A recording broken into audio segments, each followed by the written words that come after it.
اور بزرگوں تک ہم نے وہ جو بھی مدد پہنچائی وہ پہنچا سکے. جتنی بھی آپ صحافی بھائیوں کو پتا ہے کہ کراچی میں جتنا بھی ہو سکا انہوں نے پہنچایا. میں حکومت وقت وزیر اعلیٰ صاحب مراد علی شاہ صاحب سے ایک عرض کروں گا, مطمئنہ اپیل کروں گا کہ جو آپ نے یہ سینئر سٹیزن کا ایکٹ 2014 میں جمع کیا اور 16 میں پاس کیا, جو جس میں آپ نے جتنی بھی قوانین موجود ہے رکھے ہیں تو آپ اس کو امپلیمنٹ کریں. ہم یہی چاہتے ہیں کہ اس سے بھی زیادہ بڑھ کے کریں تاکہ منتھلی اس بزرگ کو ملے, کیونکہ سارے پینشنر نہیں ہوتے ہمارے سندھ کے جو جتنے بھی بزرگ ہیں وہ ظاہر دیہاتوں میں کام کر رہے ہیں تو ان کے پاس تو گورنمنٹ جاب نہیں ہوتی, ان کی پینشن تو نہیں ملے گی. تو پینشن کا سلسلہ اس میں شروع کریں تو ہم بہت خوشی ہوگی کہ حکومت وقت نے بڑا اچھا کام کیا تھا یہ سندھ کے عوام کے لیے, سندھ کے بزرگ کے لیے, تاکہ بزرگ کو طاقت ملے اور آخری وقت میں اس کا سہارا بنے. ہم تو کہتے ہیں کہ بزرگوں کو قرضہ دیا جائے تاکہ اپنے پاؤں پہ خود کھڑے ہوں, کیونکہ اپنے پاؤں پہ کھڑے ہوں گے تو گھر والے اس کو کہیں سے بھی باہر نہیں نکالیں گے. یہ سویٹ ہوم ان کا حل نہیں ہے. ہماری کوشش یہی ہوتی ہے والنٹیئر طور پہ تاکہ ان کو ہم اپنے پاؤں پہ کھڑا کریں. جو ہمارا بزرگوں کی تکلیف کا حال ہوتا ہے وہ کر سکتے ہیں. حکومت وقت نے یہ اچھا کام کیا ہے. میں تو وزیر اعلیٰ مراد علی شاہ سے پھر بھی اپیل کروں گا, بلاول بھٹو صاحب کو بھی اپیل کروں گا کہ بینظیر صاحبہ شہید جو تھی انہوں نے بہت اچھا کام کیا اس ملک کے لیے, ملک کے غریب عوام کے لیے, اور یہ بھی اچھا اقدام انہوں نے اٹھایا نا سندھ کے لیے.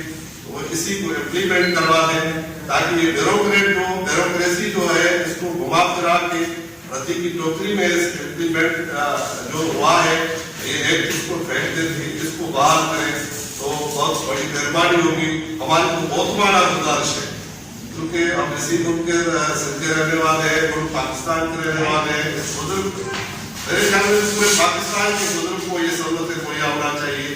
یہ تو سندھ نے ایک پاس کیا ہوا ہے, اگلے باقی صوبے بھی پاس کریں تو بہتر رہے گا کیونکہ اسی ملک کے ہر بزرگ کا حق ہے. اپنی تو یہی کوشش ہے کہ آپ لوگ ان کو اوپر تک پہنچا دیں. جو قدم اچھا اٹھایا ہے وزیر اعلیٰ صاحب نے پہلے ہی, حکومت پاکستان پیپلز پارٹی نے بڑا اچھا قدم پہلے بھی اٹھائے ہوئے ہیں, اب بھی اٹھائے تو بہتر رہے گا ہمارے لیے. ہماری جو یہ ریکویسٹ ہے آج کی پریس کانفرنس اسی لیے کی ہوئی ہے کہ اس کو امپلیمنٹ کا کیا جائے. تو آپ آگے سوال پوچھنا چاہیں تو اس کا جواب دیں. اس سے بہت سارے کافی میں آپ خود نکال سکتے ہیں کہ اس سے کم ہے جتنا کچھ ہے. ادویات یہ وہ ہاسپٹل آپ چلے جائیں الیکٹرک پہ تو بزرگوں کے ساتھ کیا حال ہوتا ہے. اب لاک ڈاؤن ہوا, لاک ڈاؤن میں آپ دیکھیں گے کہ دھوپ پہ کھڑے ہیں بزرگ. ہمارے پاس کلب ہے, ہم نے وہ فیس بک پہ بھی چلائی کہ یہ کیا مسئلہ ہے کہ آپ خود ایسیوں میں بیٹھے ہوئے ہیں اور میرے خیال سے وہاں پر ریٹائر بزرگ بھی بیٹھے ہوئے اندر, انہیں بھی یہ قدر نہیں کہ باہر بزرگ بیٹھے ہوئے تاکہ ان کے لیے کوئی کپڑا بنا دے, شاہ پہ بٹھا دے, کسی کرسی پہ بٹھا دے. تو ہم گئے ہوئے ہیں اپنے نادرا والوں کے پاس بھی گئے کہ آپ اس کا کاؤنٹر الگ بنا دیں. دولت مند تو بینکوں میں بھی جاتے ہیں, ان کو تو ویسے بھی بٹھا دیتے ہیں, لیکن عام غریب جو بل کے لیے ہر منتھلی بل بھرنے کے پے کرنے کے لیے بل نہیں پہنچایا جاتا یا تو اس کو ڈبل کیا جاتا ہے تو بنانے کے لیے وہاں پر ان کا حال آپ صاحب بھائی دیکھیں اور حکومت وقت کو دکھا دیں تاکہ یہ بزرگ کے حال ٹھیک کر دیں. جو آپ نے خود ہی کیا ہوا ہے اسی کو بحال کر دیں. ہماری تو یہی اپیل, بار بار یہی اپیل کروں گا میں بلاول بھٹو زرداری صاحب سے بھی تاکہ درستان بھٹو کی یاد تازہ بنا دے. ہمیں بہت خوشی ہوگی اور بینظیر صاحبہ کی بھی, تاکہ اس غریب بزرگ کا جو کوئی نقصان حال ہو.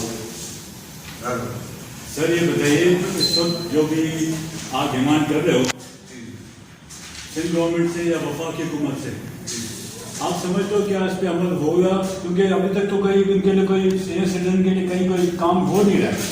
بالکل صحیح کہہ رہے ہیں, ہمیں ناامید نہیں ہونا چاہیے. یہ ملک امیدوں پہ چل رہا ہے. یہ جب پاکستان بنا تو امیدوں پہ ہی بنا تھا, تو امیدوں سے ہی چل رہا ہے. اللہ کرے گا تو یہ امید ہماری پوری ہوگی. ہماری کوشش ہے ایز اے والنٹیئر طور پہ